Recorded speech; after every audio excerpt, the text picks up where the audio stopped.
In the year 1506, a Portuguese explorer named Tristan da Cunha spotted something impossible. A lone volcanic island, thousands of miles from any other land on Earth. It had no harbor, no safe landing. For 300 years, no one dared to stay. Then, in 1816, the British Empire suddenly took interest, not for the island itself, but because of a prisoner held nearby.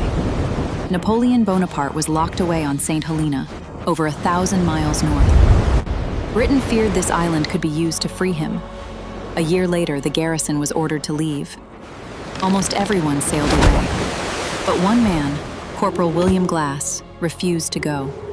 He chose to stay, with his wife, his children, and 2 stonemasons.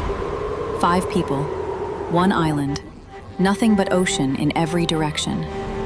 They made a pact. Everything they built, they would share equally. They called it simply the firm. Stone by stone, they built the only settlement the island would ever have. A tiny village, facing an ocean that stretched further than anyone could imagine. Over the decades, shipwrecked sailors washed ashore. Some never left. One Dutch fisherman survived a wreck, married an islander, and changed his name to Peter Green.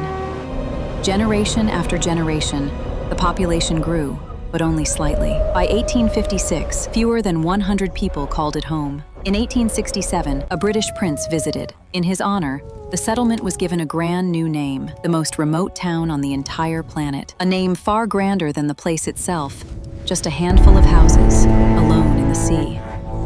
As whaling declined and new shipping routes opened elsewhere, fewer and fewer ships ever passed by. Some years, no ship came at all. The island was cut off completely from the rest of humanity. Food ran short. Storms destroyed crops. At one point, hardship forced dozens of islanders to flee forever. Those who stayed had no choice but to endure. There was nowhere else to go. During World War II, the island took on a secret role, a hidden listening post watching for enemy submarines. No one in the outside world even knew it was there. Then, in 1961, the unthinkable happened.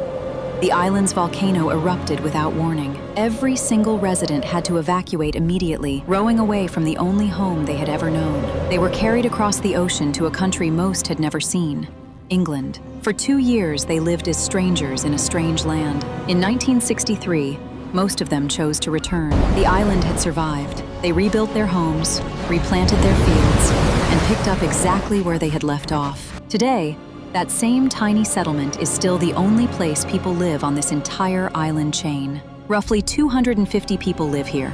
That's it. The entire population of the most isolated, inhabited place on Earth. Almost everyone on the island descends from just 7 original family surnames. On Tristan da Cunha, there are no strangers. Everyone is, in some way, family.